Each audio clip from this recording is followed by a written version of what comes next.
welcome back everybody. What we are going to do once I work out what my computer is doing, you might have seen a bit of different screens coming through because apparently my computer currently does not like Zoom, always handy.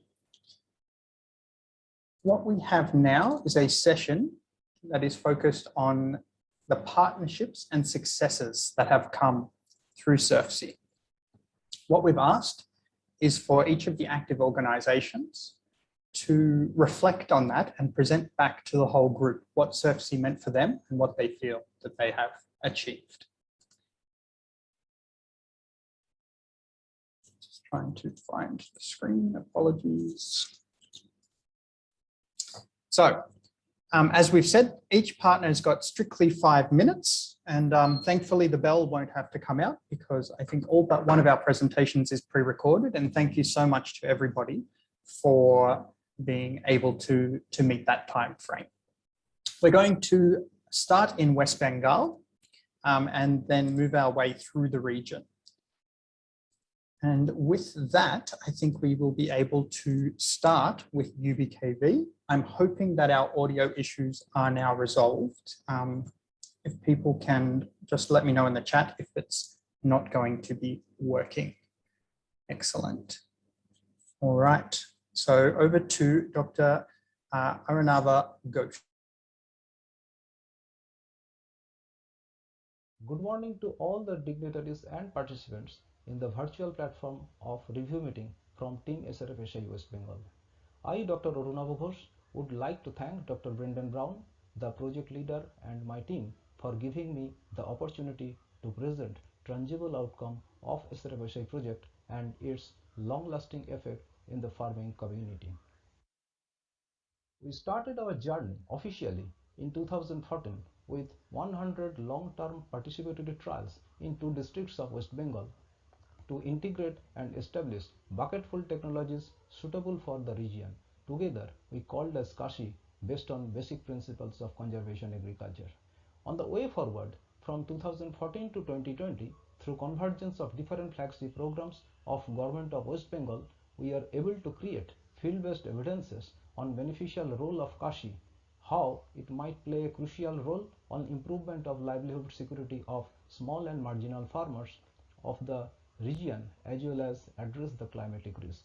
At present, in the end of 2020, we have reached 1,15,000 farming households in 4 northern districts of West Bengal who have already adopted this technology, and the coverage was 40,000 hectares with 7 major crops in the region. However, the number is much higher than what we have able to figure out. We are happy to share with that adoption of Kashi technology has already crossed the geographical boundaries of northern part of West Bengal and reached to the furthest part of South Bengal.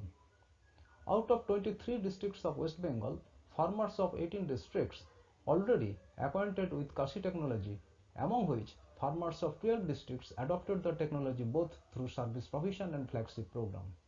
In rest 6 districts, efforts are still given through flagship program. Besides this, Kashi has also reached to the neighboring state of West Bengal like Bihar, Jharkhand and Assam, where farmers are using Kashi technology through service provision extended by Kashi service providers of West Bengal. The field-based evidences what we have created during the project period boosted up the confidence of the policymakers of the state. A significant change of farm mechanization policy of the state in 2018 opened up the opportunity to the rural youth and women to make business on Kashi service provision. At the beginning of the project, only 8 farmers clubs started their business on Kashi service provision with the machinery support from the project. But at the end of 2020, 87 node-level service providers are doing their business in 4 northern districts of West Bengal, among which 49 belongs to different level of farmers organization and 12 are women self-help group. More interestingly, 26 individuals came forward and also started their business. Altogether, 1,084 rural youth and women involved in the business of Kashi service provision. So, it is evident that ownership of the Kasi technology has gradually shifted from the hand of the project agencies to the farming communities. We are hopeful that successful establishment of business model through the project might have a long-lasting effect on the adoption process in future, and it requires low capital investment for startup and also gives high return with a short recovery, as evident from the break-even analysis done based on the data collected from the service provider.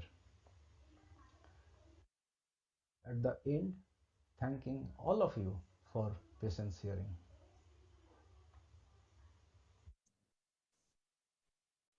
Great. Thank you so much to the UBKV team. Let us move on now we will stay in West Bengal, but we'll continue with the Department of Agriculture.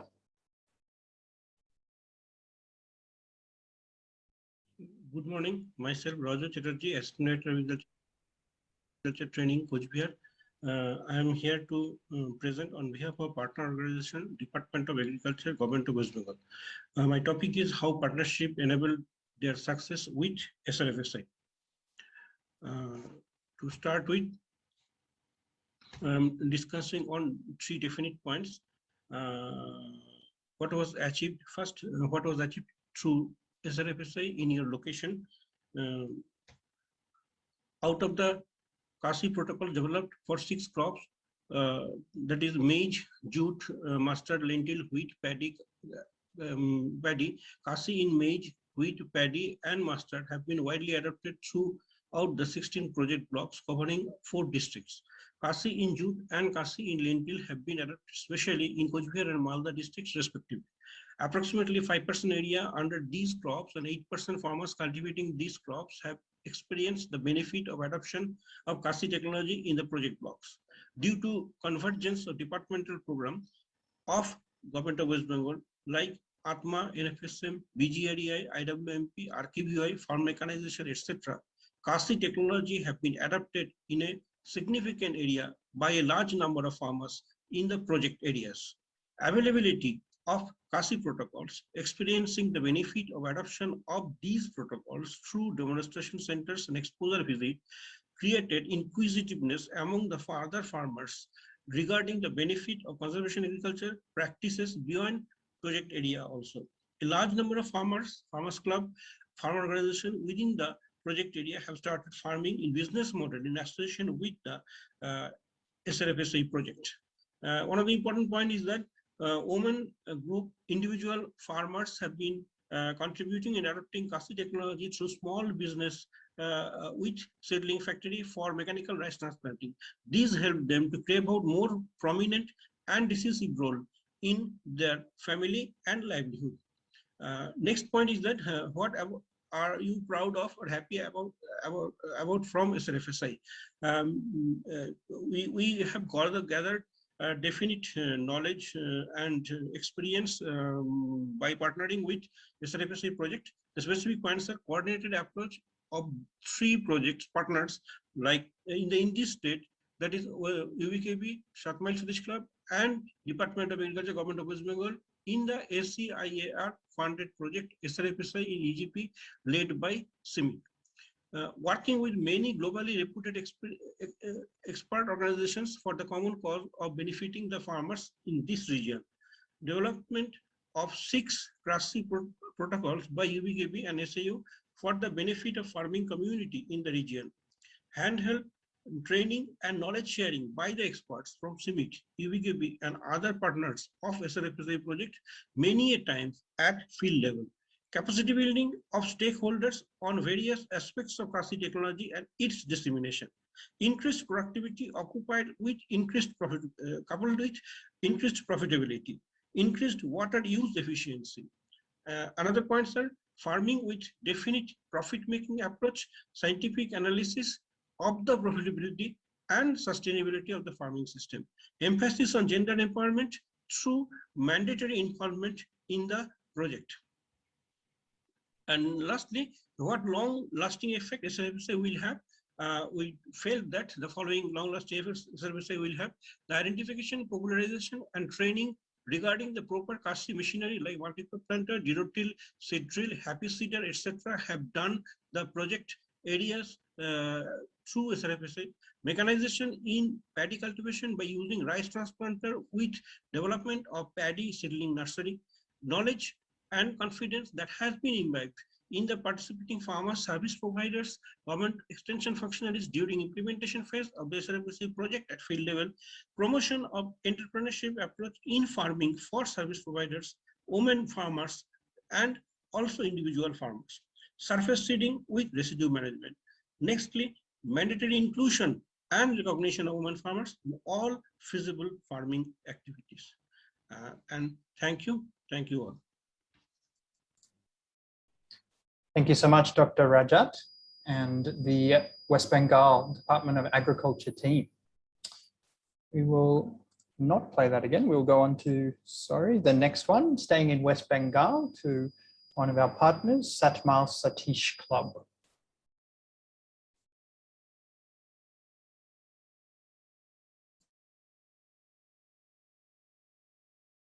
Great pleasure for Satmal Satish Club of Pathagar for making this presentation when the SRFSI project is coming to an end. We are really grateful to all of you who have given us an opportunity to put across our viewpoint on the SRFSI project when we started working from 2014 and 15, and now when it's coming down to a closure in 2021. So I'll straight away take you to the top achievements which we feel are the most important achievements of the SRFSI project. The conservation agriculture technology and the protocols popularized and adopted by a large number of small stakeholders, 5 to 10% have actually adopted it. We have reached out to almost 300,000 and even more than that through training, capacity building, exposures, demonstrations. And it's not only Satmal Satish Club of Pathagar, but it's partner FPOs and individual service providers. The state government has played a very, very proactive part, and they have included Kasi in their different operational guidelines and schemes. Smallholders have moved from 1 to 2 crops to 2 to 3 crops in a year, which is a huge, huge impact. Production has marginally increased by using the Kasi technology, but the cost of cultivation has come down dramatically, almost 30%, which has definitely increased the profitability. Last but not the least, SRFSI project will be known as one of the top projects for institutional convergences.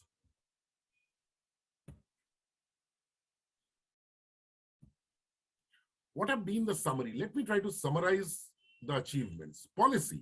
Government of West Bengal has approved and set up 25 seedling hubs with mandatory Kasi in their NFSM scheme, and also in other schemes they have used Kasi as one of the prime technology to be used. Spread. Kasi has moved to new geographies, Assam, Tripura, South Bengal, new institution, new farmer-oriented organizations like farmer producer organizations, farm producer companies have been set up not only in Cooch Behar, but in other geographies. New technology, Happy Seeder. This was one of the projects on stubble burning, which was supported by DAP, Australian Consulate General, Kolkata, last financial year, where we introduced Happy Seeder, and it has become so popular in pockets where the farmers now want to use it for jute cultivation. Another very important takeaway from SRFSI project is the women agriculture entrepreneurs. This is one area where some amount of gender mainstreaming has taken place in agriculture, and now women are being recognized as farmers. Trainings are ongoing. It continues. After 500 such trainings we have done, it continues on a regular basis. Aggregation and value addition. Some amount of aggregation and value addition as a next step has taken place, and which is bringing much better results also for the small farmers. Increasing incomes, definitely. All the farmers who are part of the SRFSI project all say that they have had increased incomes. Even during COVID peak lockdowns, which is extending now, we have extended and scaled out the Kasi technology in other geographies among other farmers. So what we feel so proud about, SRFSI project has created a new revolution in North Bengal, especially in Cooch Behar, and I call it as Bean Revolution 2.0, the onset. Women are now being recognized as mainstream farmers, huge change in attitude of men and family. gender mainstreaming taking place. Youngsters, those young farmers are now moving in. They have realized there is money in this, albeit very small numbers, but it's happening. Huge impact on the policy of the state government. Created a convergence platform, which is one of the best in the world. You have corporate like Godrej Agrovet, Fullerton India, you have the farm manufacturing companies, you have ACI, you have CIMET, you have UBKV, you have KVK, you have Government of West Bengal, you have the banks. So great, we are proud of this entire convergence platform. Last, the long-lasting effects of SRFSI. SRFSI project will make agriculture a profitable venture in Cooch Behar and other districts as well. Lead to quantifiable economic impacts which will reflect in the SDGs. The other SDGs will also be impacted like health, education and all. More women in full-time agriculture. This is slowly happening and with what we see. More organized farmers organizations like FPO and individual service providers, they are coming up and they have understood the business case. NSS SASCO feels that the environmental impact will be minimal and all after a few years when we actually measure the impacts of the CASI technology. So thank you all. Thank you once again very much for giving us the time. Thank you so much, Tapan. Thank you to the SSCOP team. And a big congratulations to everybody in West Bengal for their excellent efforts and excellent achievements. We want to move a little further south now into Bangladesh, and we'll start with RDRS.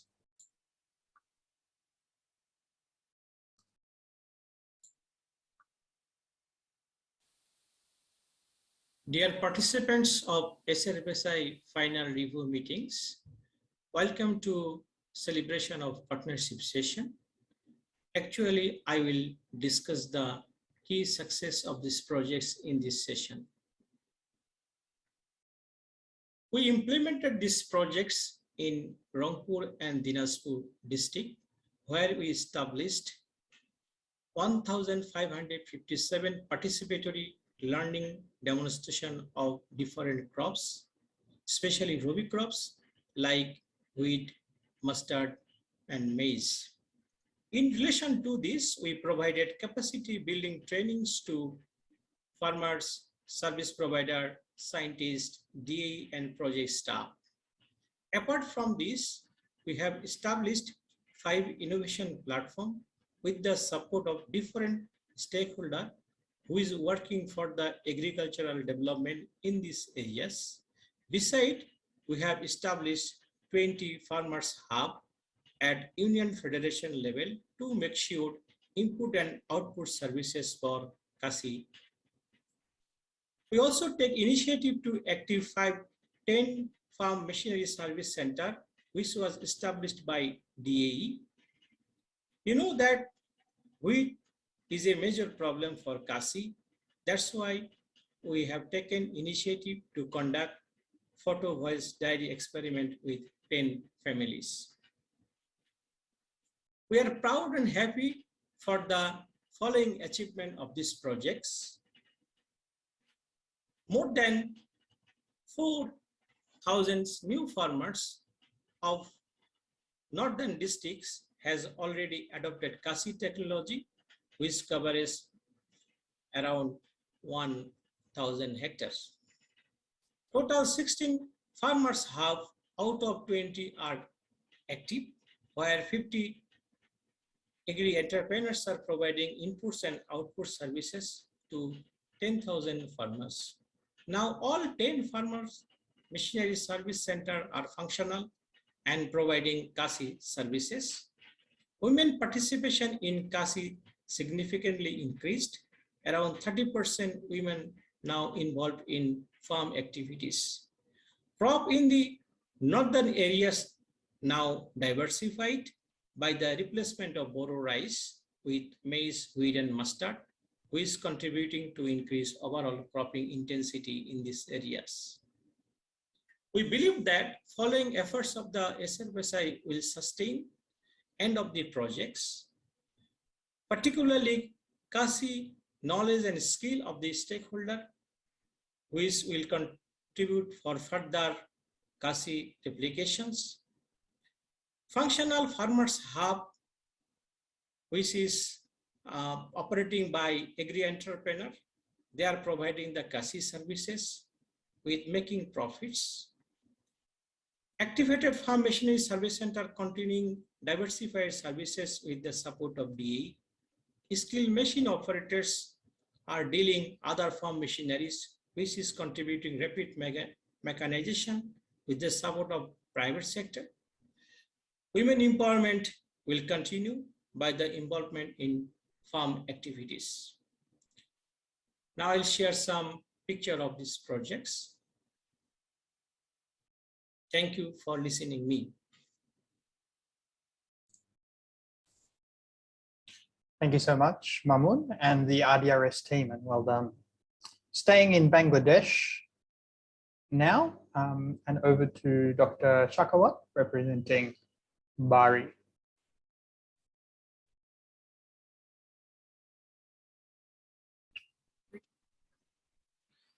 Welcome to all who are joining in the meeting.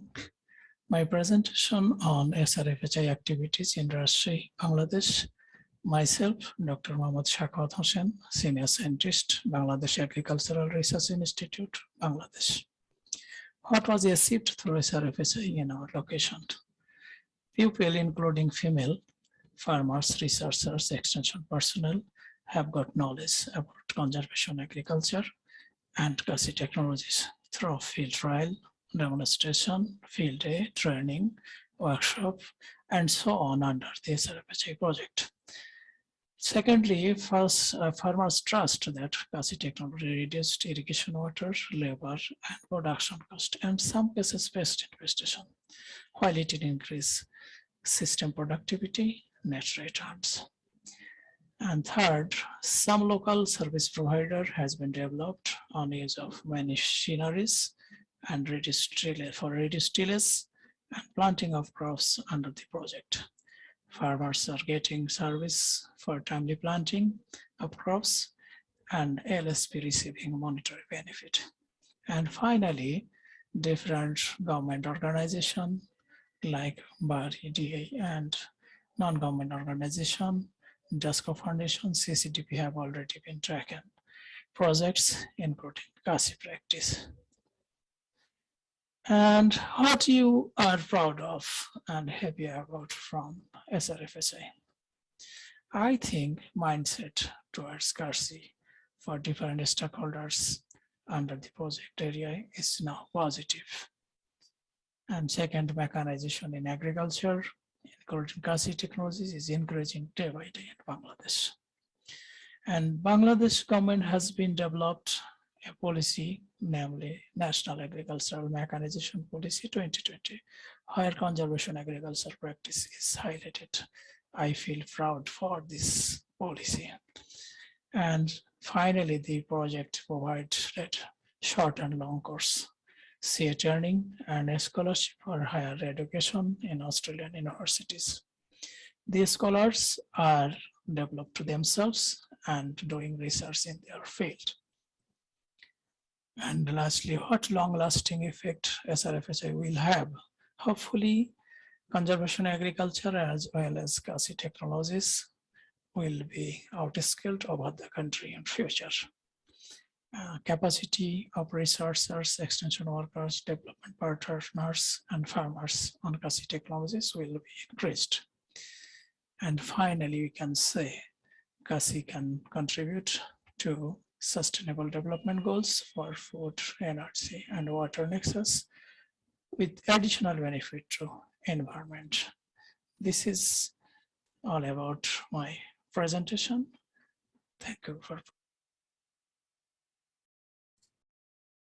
Thank you so much, Dr. Chakra, and congratulations to Bari. Next up, we'll move across back into India and to Bihar to hear from BAU and Dr. Sanjay.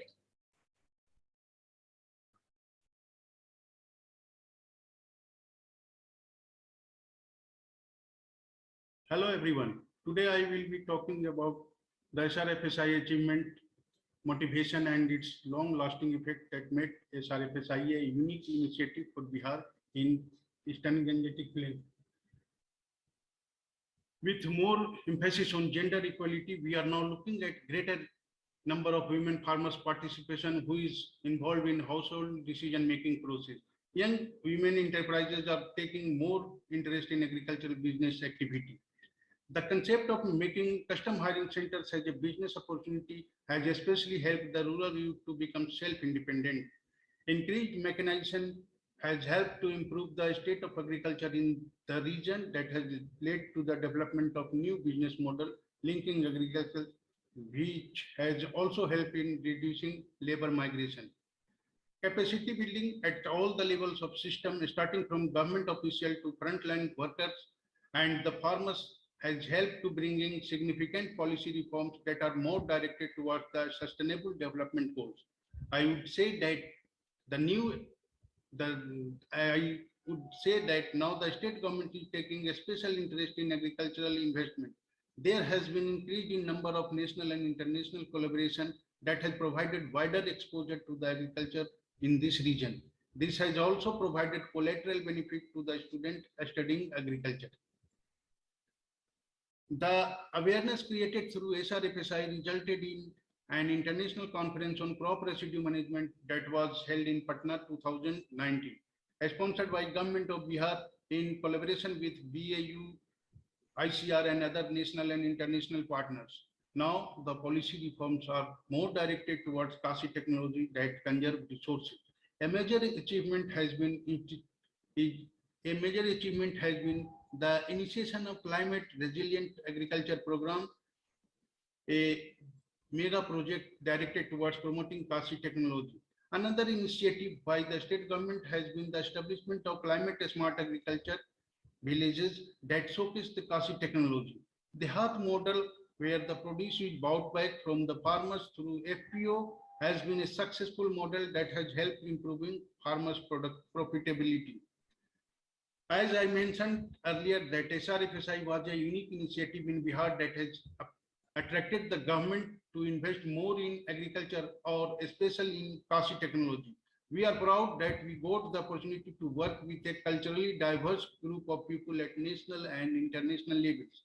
I strongly believe that the resource generation through SRFSI will motivate not only the farming community, but also the student pursuing agriculture as a profession.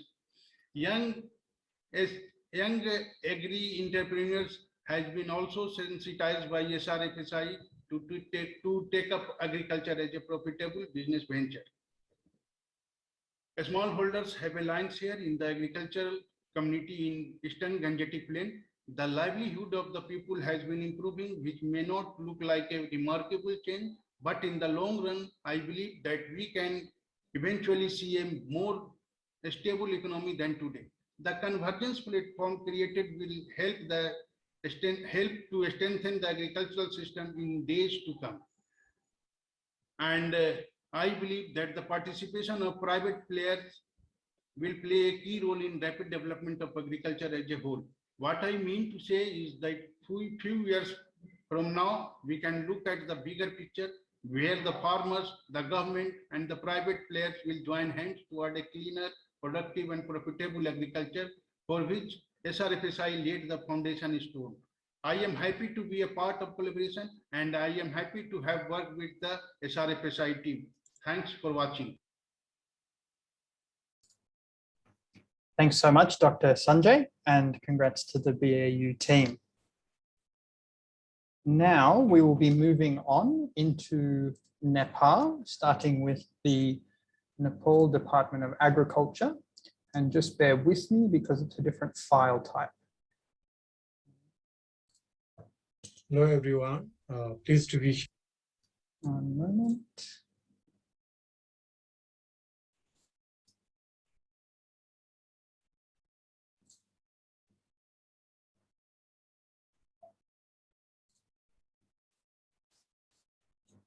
Here, final review meeting.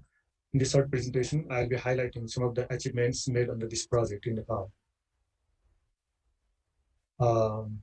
This project was implemented in two Tarai districts of Nepal, Dhanusa representing Mid Tarai and Sunsari representing Eastern Tarai.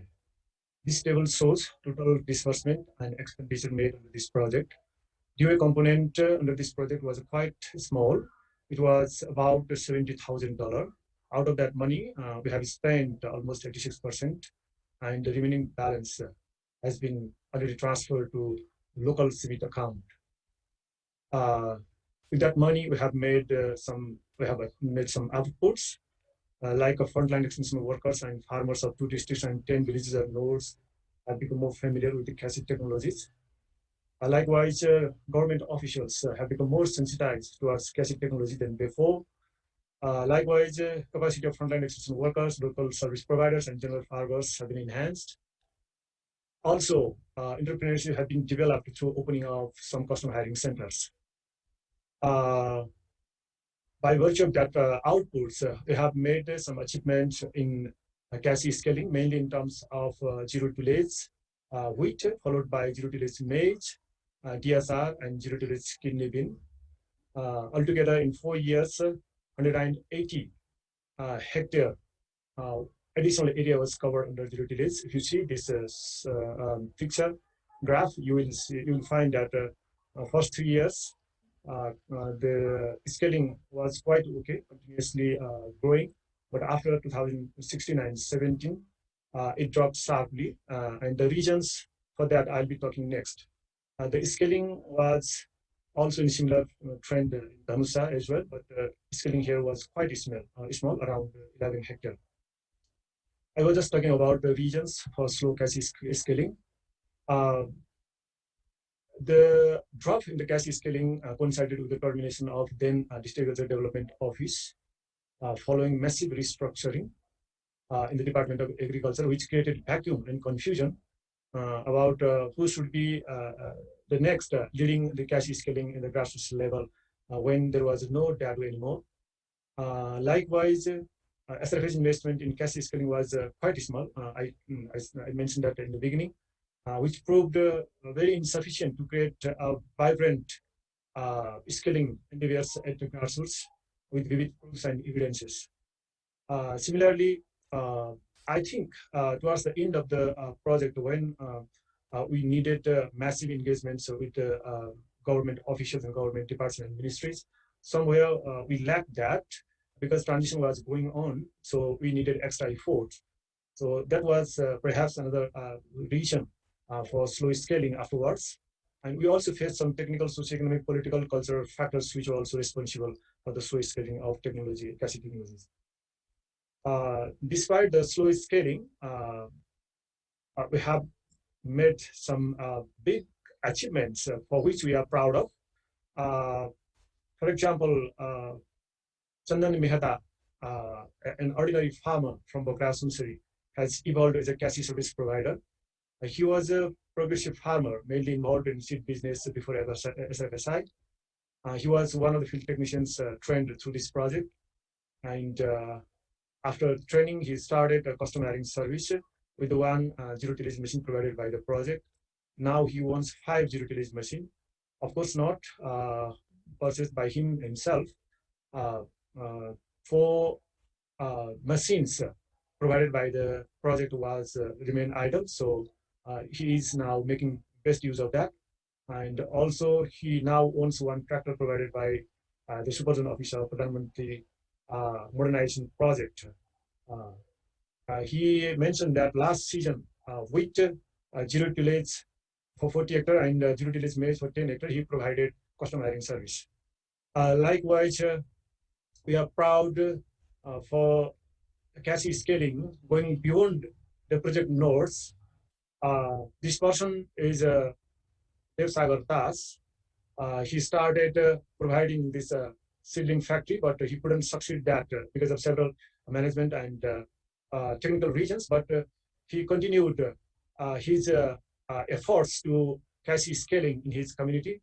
In the last season itself, zero tillage wheat was in 60 biga, almost 40 hectares in his locality.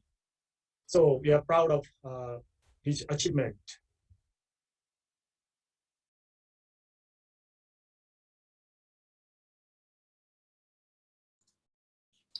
Thank you so much, Dr. Ram, and congrats to the Nepal DOA team. Now I'm going to stop sharing. We have one presentation in this session that's actually going to be done live. So I'd like to invite Chakra to present on behalf of NARC. Chakra, are you there?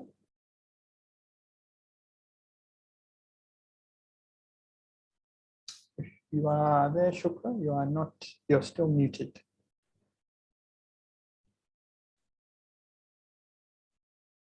Okay. In that case, we will continue onwards and hopefully come back to Chakra. I'll share my screen again. And we're going to come across and we're going to talk about roadmaps, which is an ACR small research activity that was funded to work alongside SRFSI in Nepal.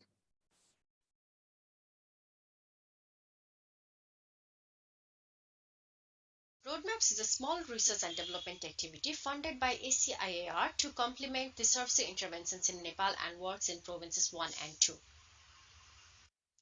Roadmaps is about creating enabling environment for CASI establishment. After the federalization, the three tiers of government in Nepal are responsible for overall agricultural development. Therefore, taking this as an opportunity, CIMIT through Roadmaps project built in new partnerships with NARC, provincial ministries, cooperatives and farmers. The aim was to build participatory roadmaps for sustainable agricultural mechanization using already proven technology. CASI as the foundation. Road mapping is a flexible planning technique for strategic planning and programming and comprises of 4 elements for success. All this needs to be planned and agreed upon together with the working group members to reach the intended vision. Several research studies have been undertaken through Roadmaps project, which are listed here and we'll discuss one by one. The first one is a SRFSI collaborative study conducted across the Nepal Tarai region to understand the current status and for vision creation. Although the results show low rate, there is a potential for rapid change. The second one is an in-depth review of the pathways for sustainable agricultural mechanization in the region to identify what could be replicated or appropriate for Nepal and identifying various elements for consideration. The third one is the need assessment of service providers study, which is in progress. Several demonstrations and trials have been conducted in different districts of Province 1 and 2 to sensitize and promote CASI technology. The demonstrations were conducted on various crops such as maize, mung bean and paddy in both Kharif and Rabi seasons. Most of the capacity building activities were conducted in close collaboration with the provincial government. Exposure visit to Satish Satmile Club located in West Bengal of Kuch Bihar was conducted to understand the business models and the current practices. Similarly, the working group members of both the provinces also participated in National Agricultural Mechanization Fair in Nepal in 2019. Several capacity building trainings were conducted for operators on laser land leveler, happy seeder, zero tillage seed drill, mechanical rice transplanter and seedling production. To provide the technical backstopping, 4 consultancies were supported in both the provinces. Thus, we now have established working groups in both the provinces comprising of government and non-government stakeholders, a policy brief outlining the key factors for sustainable agricultural mechanization and drivers of mechanization in South Asia. 6 custom hiring centers are established in Province 1 and the similar process is ongoing for Province 2. A working paper on institutional analysis. Although the project has ended, there is continued collaboration among the working group members. Thus, there is exchange of learnings between provinces 1 and 2 working group members along with other SRFSI partners in West Bengal. The trained pool of operators will provide support in enhancing the service provision opportunities through custom hiring centers, thus increasing the scope of agricultural mechanization in Nepal. Thank you. Thanks, Anjana, for that. What we'll do now is we'll move on to our international partners. So passing across to CSIRO and Dr. Peter Brown, no relation to myself.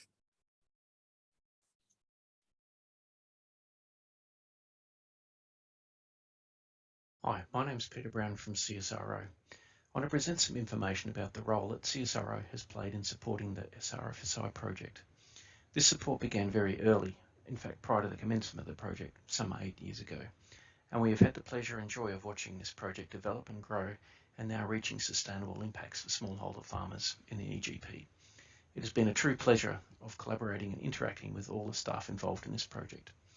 I'll talk briefly about our social economic studies and present on behalf of Don Allison about the ABSIM model, particularly to determine the benefits of CASI. Rick Llewellyn will talk in detail about smallholder adopt in the next session. There is a large and dedicated team of social and economic scientists through the SRFSI project, and there have been many different social economic studies looking at production constraints, land tenure, irrigation, labour issues, private sector engagement, business models, gender, and a range of policy implications. We synthesised these back in 2017 as a report, and then in 2020 we updated and published this as an ACR technical report. This is a major achievement to synthesise these results across the whole project and to look at trade-offs and benefits across the different regions. This work involved 29 authors from multiple countries and organisations. One of these social economic studies was the development and implementation of innovation platforms. These can be a tool to catalyse adoption of CASI for smallholder farmers in South Asia, particularly in complex systems found in the EGP. Innovation platforms are a multi-stakeholder forum to diagnose problems, identify solutions, find ways to achieve goals, and create mutual benefits with stakeholders. Our work has been published in the International Journal of Agricultural Sustainability and included 23 authors, and we found that innovation platforms can be a useful approach to facilitate adoption of CASI. The ABSIM modelling team contributed to field trial planning and data collection. Field trial data were used to simulate conservation agriculture, or CA, versus conventional tillage, CT, in rice-based cropping systems using the ABSIM model. This model was then refined to capture key differences in performance of CA and CT cropping systems, for example in terms of soil, ground cover, and water management parameters. These were thoroughly tested in ABSIM over a wide range of climates, soil types, crops, and management practices to give confidence in simulations. ABSIM was then expanded to examine the long-term risk in production for different crops under CA and CT. A decision support tool was developed to help in Rabi crop choice decisions, particularly on sowing date opportunities. The team conducted a climate change simulation study and looked at greenhouse gas emissions at the paddock scale. In addition to this, many colleagues were trained and there was a general awareness raising of the cropping systems modelling function that ABSIM can provide.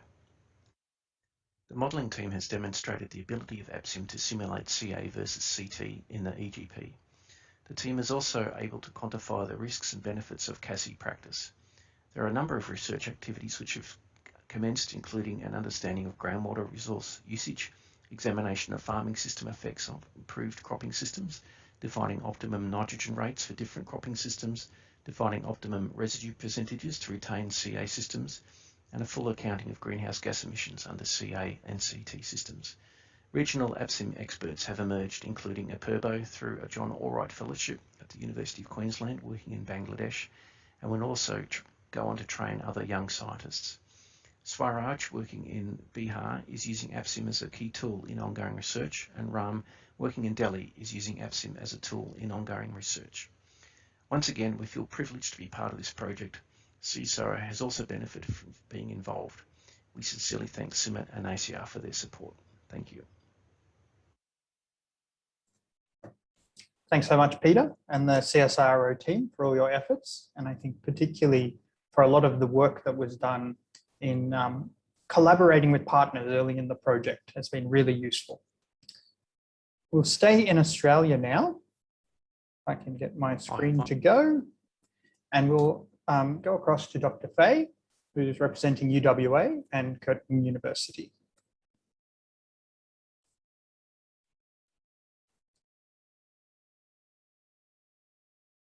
Hi, good morning and greetings to all of you. I hope you are all well amidst these challenging times. Like all the organizations and researchers in this project, we, the UWA and Curtin University team, would not have been able to do our research effectively without our valuable partners. So today, I would just like to talk a little bit about our project partnerships and the impact of this on our research and on our project. In the 7 or 8 years or so we have been involved in this project, from project inception to planning, to implementation, and to data analysis and report writing, we partnered with many people and organizations. During the inception and development of the proposal, we worked closely with ACR and CMIT, and I still remember the many discussions and email exchanges I had with John Dixon, who was the ACR program manager for SRFSI at the time, and also to Patrick Wall of CMIT, and later to Mahesh Gathala during the proposal development stage for this project. That was as early as 2013. Later, we met with many other partners. We work alongside BAU, or Bihar Agricultural University, UPKV, and the West Bengal Department of Agriculture researchers in India. In Nepal, we work with the Nepal Agricultural Research Council, and in Bangladesh, we work with RDRS Bangladesh, the Bangladesh Agricultural Research Institute, or BARI, in conducting our research. Other critical partners also included the Satmil Satish Club, and the most important, of course, of partners are the farmers, the men and women farmers who share their time, their opinion, their perceptions and observations with us in regards to many aspects of this project. Our activities centered on 4 key aspects. The first is on mainstreaming gender in the project. Second, understanding farmer decision-making on the adoption of CASI and their risk perceptions. And third, finding out the perceptions of farmers on conservation agriculture-based sustainable intensification technologies, particularly their perceptions on the benefits or advantages and disadvantages of CASI. And finally, the fourth is the socioeconomic impact of CASI on men and women farmers in the EGP. Because of these partnerships, we have achieved the following. 1, increased gender participation, with our gender participation targets achieved by the end of the project. Second, skills on socioeconomic data management and farm business economic analysis. And fourth, better understanding of opportunities and challenges arising from the models of service delivery for CASI that we have investigated in this project.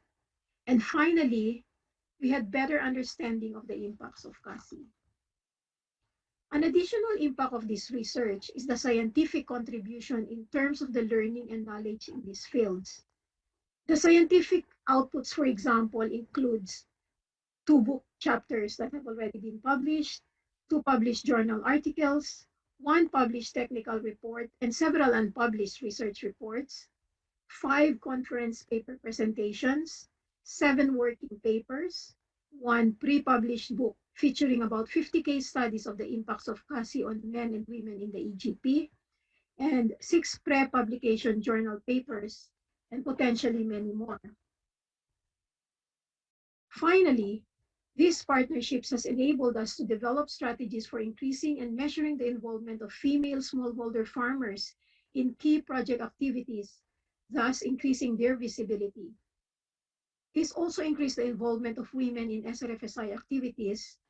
Their profile also increased, and the status in their villages, as shown in the case studies.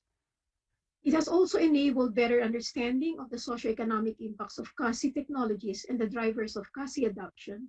And lastly, increased recognition of the need to incorporate behavioral insights theory in designing, analyzing, and reporting to better understand adoption and improve scaling, and also the take-up of CASI technologies.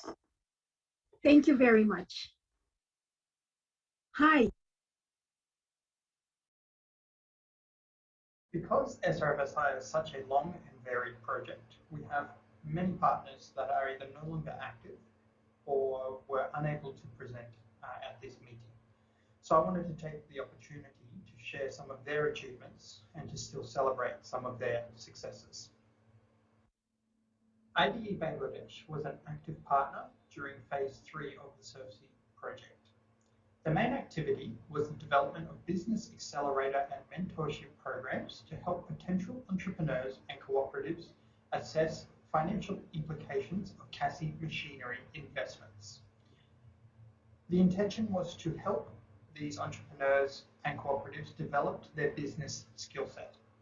This was piloted in 4 locations across Cooch Behar and Bangladesh. We'll hear more from them in tomorrow's capacity development session. EcoDev Solutions partnered with SRFSI to further develop and use their Empower You tool. Empower You aimed to help identify potential champions in the community that could more quickly spread new technologies. Their work provided insights into how to further scale CASI technologies across regions, and particularly in identifying champions, masters, and rookies of CASI scaling.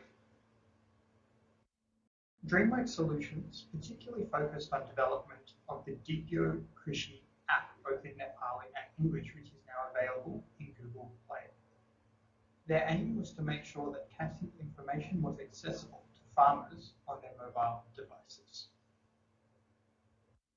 DHAT, the Green Agro-Evolution, were focused on ICT tools for providing solutions to Bihari farmers. SRFSI partnered with DHAT to try and integrate more conservation agriculture-based information into their DHAT Kisan system. In its earlier phases, SRFSI also partnered with CG centres, Australian universities, and local and regional organisations in making sure that CASI was relevant in the region and building their capacity. However, some of these organisations were not active during the third phase. Nonetheless, we acknowledge all their work in the earlier phases of the project.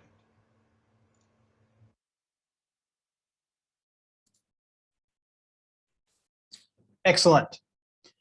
Well, I'd just like to say congratulations to everybody there. We'll just check one more time if Chakra is able to present on behalf of NARC.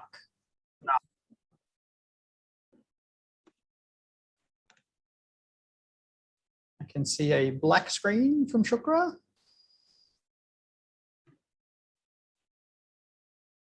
Yes, I'm here.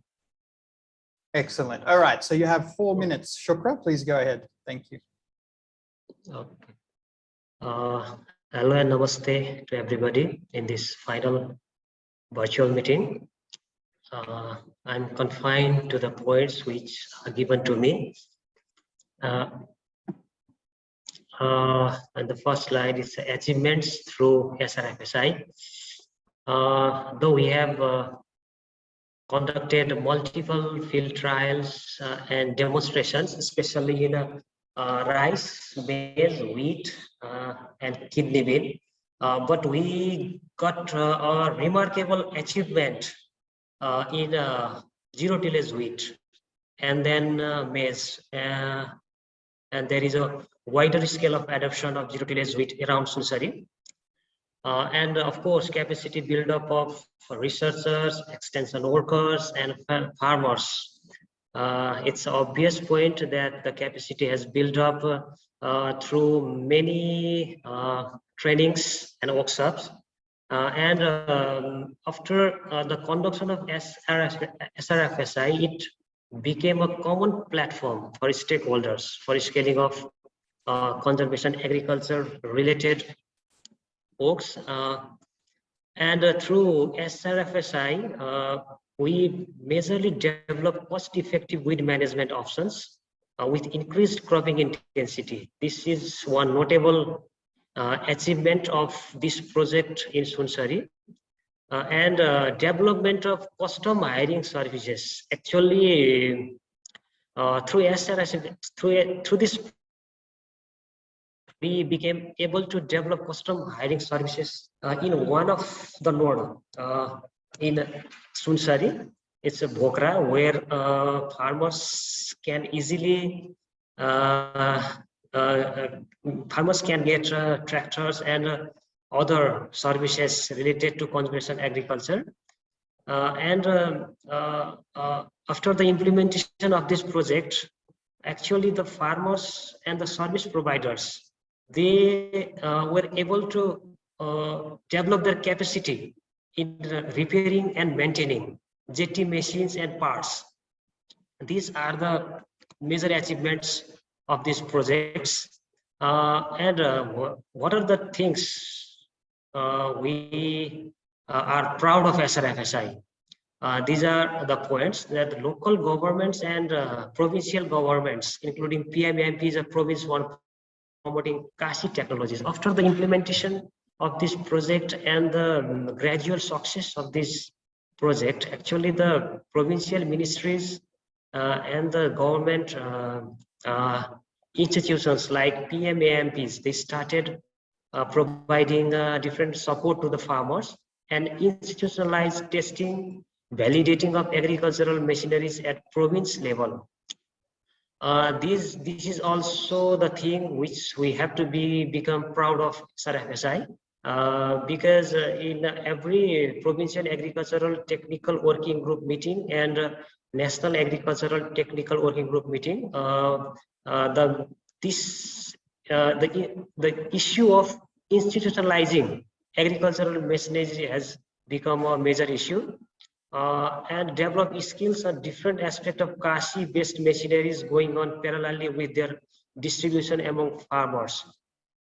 I want to link this point with success of SRFSI is that before this project or before this project, the government agencies are basically focusing on only distribution of Kasi machineries. Okay.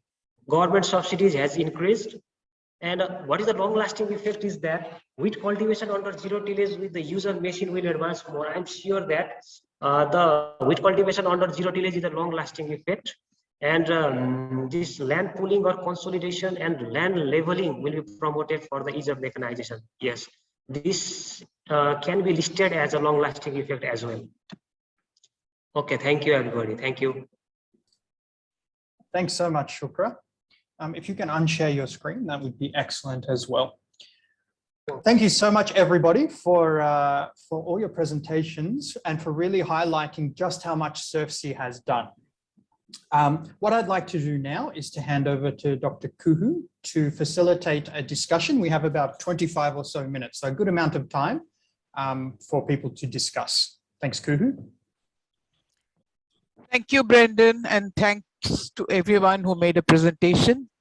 I have had the good fortune of being along this journey of SRFSI for a decade. And today I feel very proud of what we have achieved and the partnerships we have formed, friends for life, we have formed. Now, I don't think you want to hear me for too long, but I would like first to give the reviewers a chance to ask questions, reviews of SRFSI, and then the reviewers of ACR-STIP if they wish to.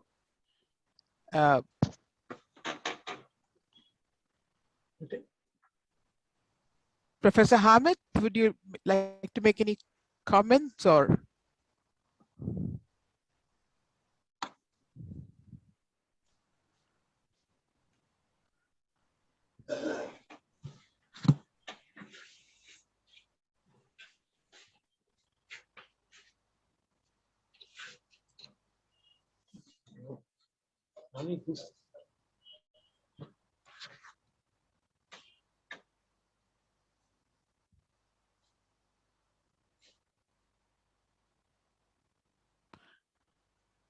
If Professor Hamid is having trouble, Ranjita, would you like to go? Yeah, Kuhu, but I think Manohar also said in the chat she has some, so I'd like her to go first. Okay. Yeah, thanks. Okay. Hello, Ranjita. Yes. Hello, Kuhu. Thank you so much. I could not see the hand raise button. Thank you so much for really. Hello, Professor. Yeah, I have a few queries. First of all, thank you so much for laying out the partnership and this impact and lesson learned. I have two general observation and question, also curiosity. In terms of whenever we say pharma, which pharma, our EGB is very much diverse in terms of socioeconomic, gender, class, ethnicity. So whether SRFSI and also last page of SRFSI did consider a bit of reflecting who are we reaching out in terms of scaling, in terms of making pharma very much capable, skilled, informed. So did we have some sort of reflection, any paper that we can learn about this intersectionality of pharma or not? This is one question. Another is the partnership. Partnership, again, coming to the socioeconomic, cultural diversity, and also constant, especially for women farmer, women entrepreneur, women professional, talking to, interact to, learning. As going through the report, it clearly says that women number are very much high in terms of farm level, and the trial, demonstration, FGD interaction is high. But when it comes to a higher level interaction, engagement, women participation, especially even from farmer level and also professional women, less than 5%. It means that, do you think that there are some sort of linkages in terms of women participation, meaningful participation at all level, from farmer to institution level? If so, did these projects are we think of partnership modality? Did some sort of partnership modality, say working with a partner like a women-led organization or organization that really have a gender social equity expertise? Did we consider this or not? This is second. And third is that institution platform. So what are the mechanism of institution platform to function or operate? Because there is very nice paper on it, really clearly reflect. Is it are you focusing on informal mechanism running platform, innovation platform, or there has been some sort of learning on making it more formal? Formal, informal doesn't matter, but who govern it? How we create enabling environment for women, small order farmer to participate and benefit from innovation platform? This is third question. And fourth question from Bihar, we saw that there has been changes in policy. It will be better if we a bit of unpack what kind of policy changes happen because of the project intervention. Yeah, that's it. Thank you, Manohara. Brendan, I just wanted to ask you, do you want to respond or should we gather all the questions together from the Maybe reviewers? I'll ask if Randitha also adds in case they are similarly relevant, and then we can start to answer. Yeah, thanks, Brendan. Thanks, Kuhu. Again, we've been reading tens of reports the last few weeks, but it is always such a pleasure to hear directly from the partners, rich experience. And I was just wondering, if only COVID hadn't come in the way, gosh, what would this project have achieved? Amazing. Thank you so much. So just I have several questions, but then I'll stick to two now and then pass on the other questions for, to be for later. So looking at the research partners and listening to them, they're very key actors in the agricultural innovation system. And I think once the project, ends, it's not just about them taking ownership and adaptation of technologies, but I think they would be the key players in the continuing institutionalization, sustainability, and scaling, the whole policy engagement that needs to happen, that needs to continue to happen. So what kind of capacities of the research partners were built along these lines, not just focused on the technologies? And the other question was, it's again very in as much as there is a certain level of similarity between these contexts in the three countries, they're still different in many ways. And then, as we have seen, the adoption rates or, the engagement institutionalization rates, again, for various reasons have been different. How has the interaction between the three sets of partners in the three countries worked? And how are they learning from each other? Looking at the different trajectories, what are they taking from one another and applying, adapting in their own context? Thank you. Thank you, Ranjita. Professor Ahmed. Yes.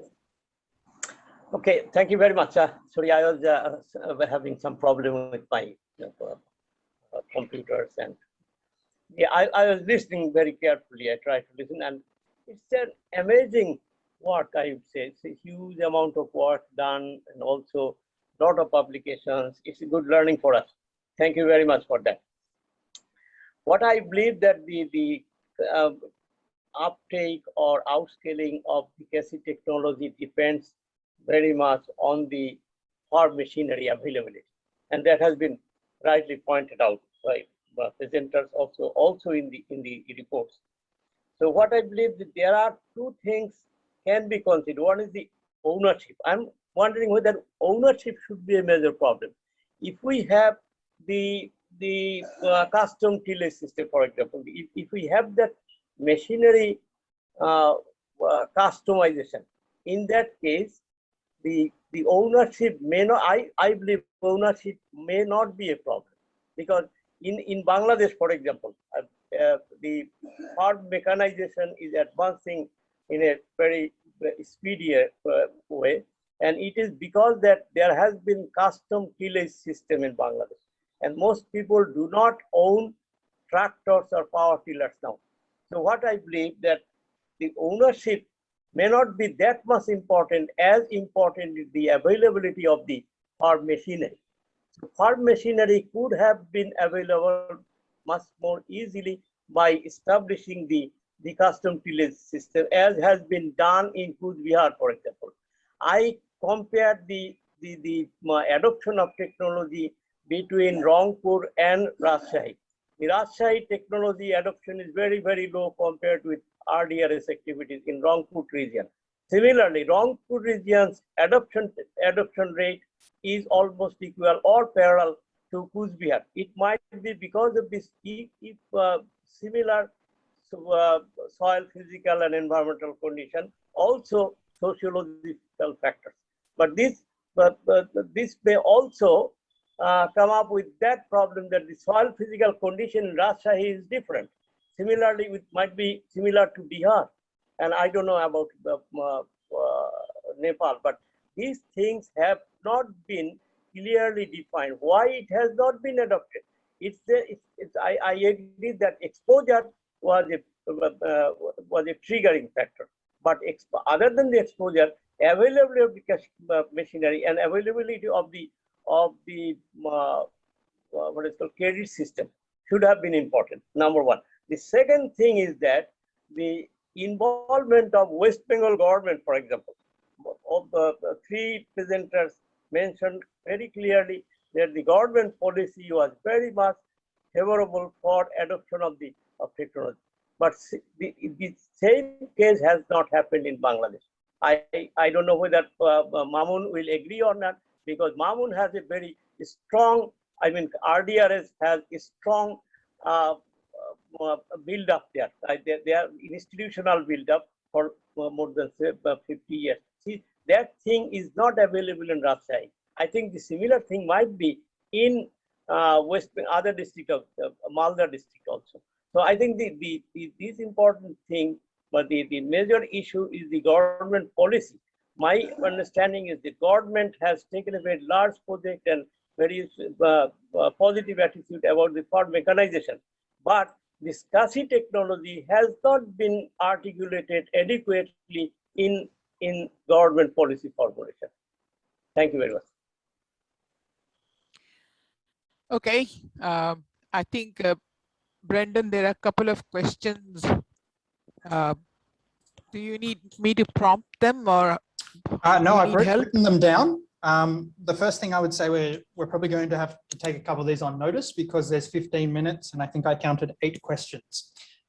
So we'll try and answer them. I think the first point is, isn't it great when the reviewers ask for information that's coming in the following sessions? That means we've got a good program and we'll be able to answer a lot of those different elements. So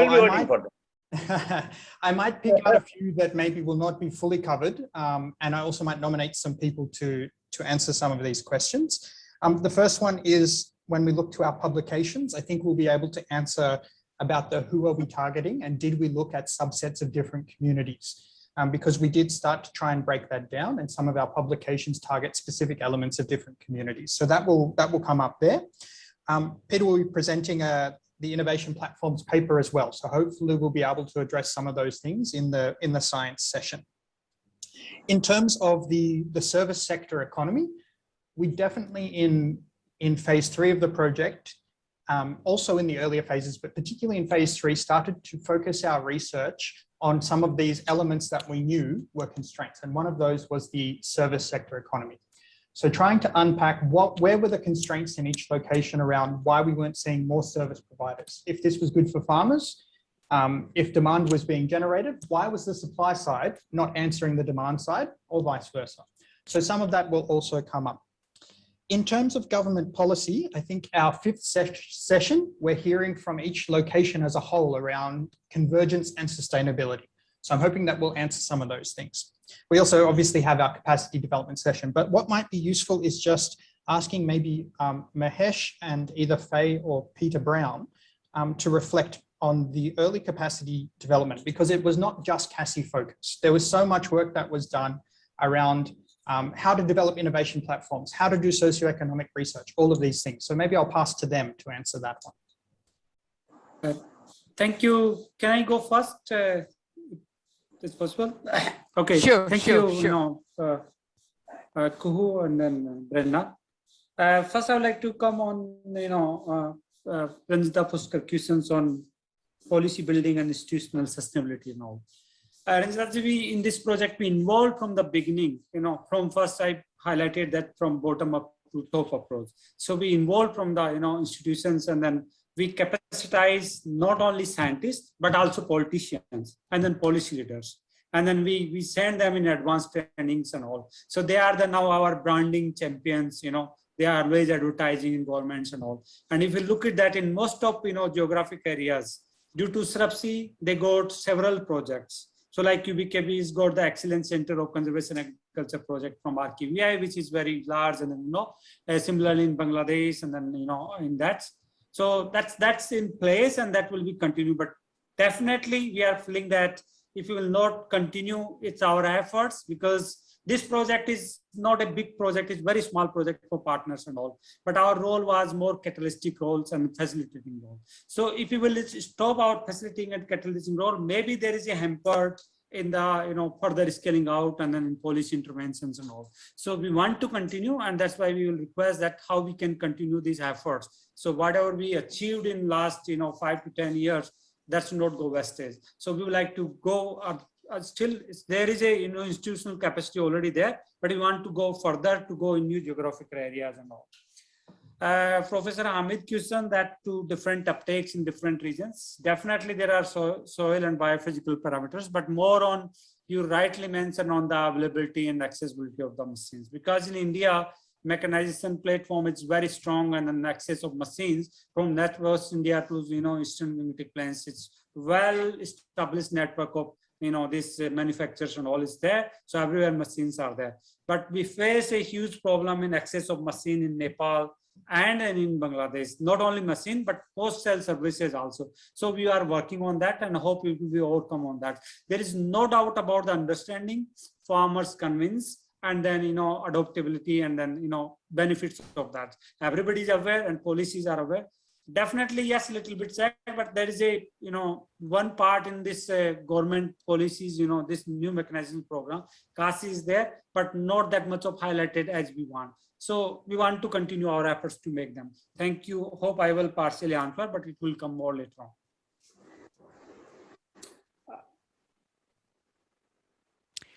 Faye, do you want to comment? Yes, Kuho, thank you for that. And thank you very much, Dr. Ranjita and Dr. Manohara, for those really insightful comments, and also to Professor Hamid. I'll probably comment on the gender aspects, as we were very much involved in the gender mainstreaming. The gender mainstreaming work actually was quite significant in the study. And we went into this strategy mainly because when we first started the project, there was no single objective that's targeted towards gender, which in a way worked for us very well, because gender is a cross-cutting issue. So we have to think very carefully on how can we embed gender and mainstream it in the project when we are dealing, with a situation where we have not only the socioeconomic conditions, but there are also the traditional socio-cultural norms that we have to deal with. So our approach was a multi-pronged approach, and I'll talk about this more tomorrow in the session on capacity building. But we have a multi-pronged approach, and it was a learning process. So we started, for example, where we found that yes, we are including women, but it's very in peripheral areas, like when we're doing, for example, FGDs and stuff like that.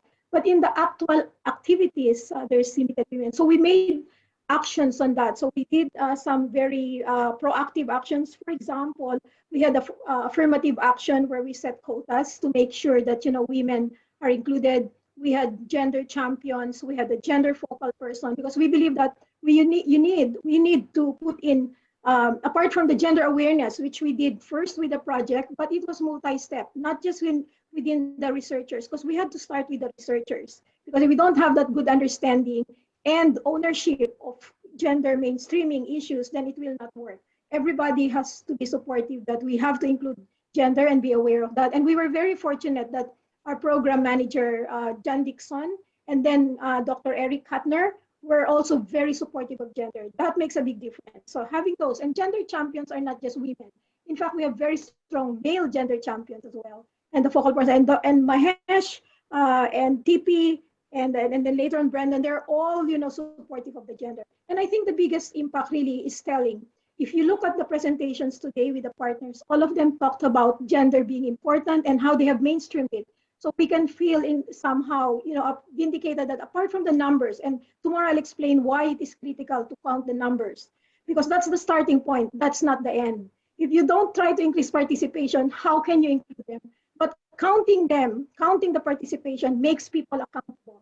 So, there are a lot of strategies. I don't want to talk too much about it because I will be repeating myself tomorrow. But yeah, but we have seen from just like, surface saying gender to really embed the gender. And that's why I think we had these 50 case studies, more than 50 actually, but we just selected a few case studies of the voices of women.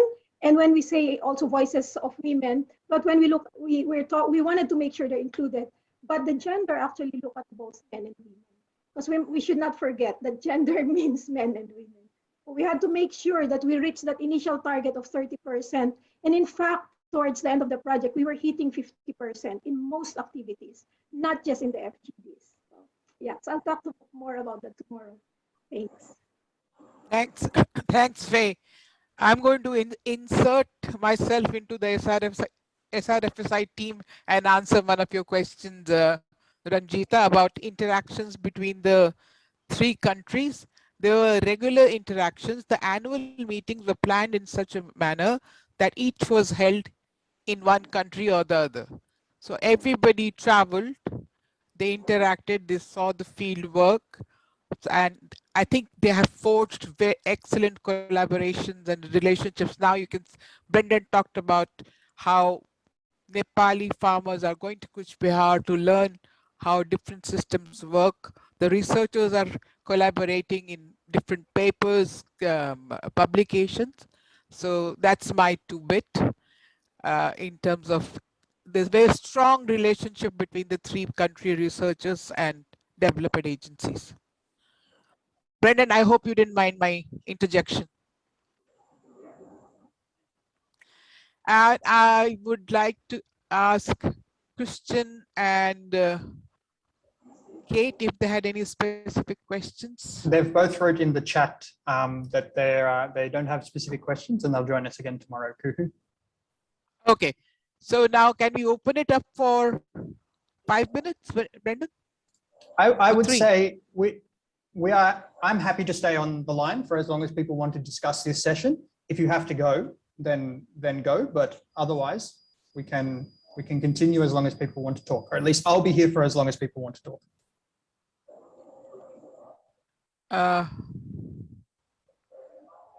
Apurva wants to clarify one query. Okay, thank you, Kuhu. Professor Hamid has raised one question, that is particularly the scaling activities was less at Malda, but that is not true. scaling was more at Malda than Kuch Bihar, particularly the surface seeding. That's why we have reached 40,000 hectare. If you see at Rangpur and other places, you see that probably it is 1,000 hectare or less, I think. But in West Bengal, we have reached more than 40,000 hectare. That is my submission. Thank you, Apurva.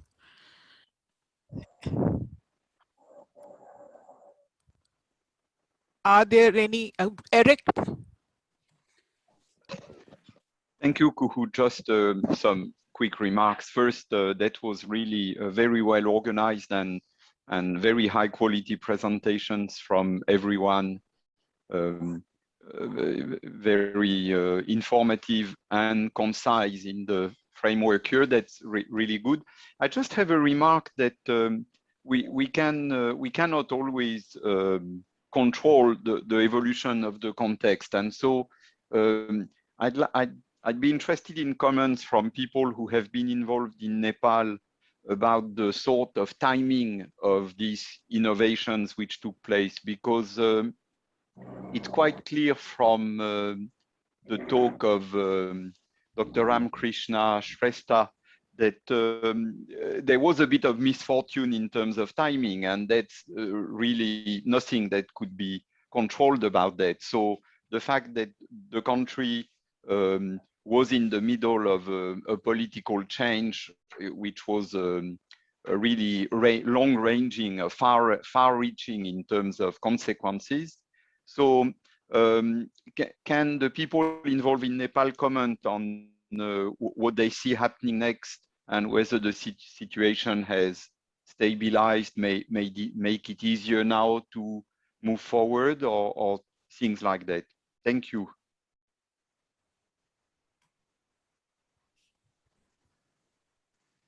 Do we have Ram? I think we have Pragya Shrestha, I thought I saw, representing from DOA at the moment. Or maybe Brandon. Oh no, Ram is also here. I can see Ram. Ram, would you like to speak? I'm sorry, I missed the question. Can you please repeat that one more time for me? Yes, I was just reflecting that at the time that a lot of information was generated by SRFSI on the benefit of CA, it happened that in Nepal there were lots of changes in the system, which made it maybe less conducive to policy and adoption and further activities. And I wonder what's happening now, whether those changes are now stabilized, and is there a way forward? Thank you, Erika. In fact, I was thinking of talking about that day after tomorrow in our policy convergence session. But you have raised the very pertinent questions. As I briefly highlighted in today's presentation as well, the DOA component was quite small. You know, many times money doesn't matter, but what happens is with the help of that project framework, you can onboard the very important stakeholders and sensitize them. And it's not like that we didn't do that, we did, but that was somehow not sufficient, especially when we were going through the transition, you know, with the federal system in place. Before, there was a district unit called District Agriculture Development Office that was terminated, and somehow we lost the momentum there. So that was one reason why we haven't been that much successful in scaling, you know, our scaling endeavors. But as you are raising questions, what next now? I'm very hopeful. I'm very hopeful in the sense that I see a lot of scope of scaling, provided that we receive some kind of technical support from CIMIT, from SDIP 3 or something like that. Because what I'm seeing here is that money is not a problem at all. So the problem is how you take on board the policymakers. So I see some kind of gap there. So for example, on a lighter note, whenever we talk to our higher officials, they usually don't tend to listen to us. But at the same time, if you or some kind of projects or some kind of initiatives engage them in the dialogue, so the likelihood of them listening to you is much higher. I see that, so I'm very much hopeful. But we need to put some extra efforts if we want to continue our scaling efforts in Nepal. I hope I have answered your questions. If not all, the partly then.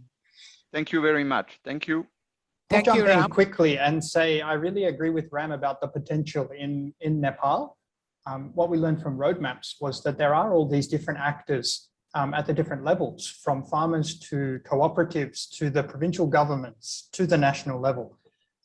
So there is a lot of potential there. It's still trying to work through who does what, where are the mandates, but there is a huge potential there if the right set of circumstances and right partnerships can be formed.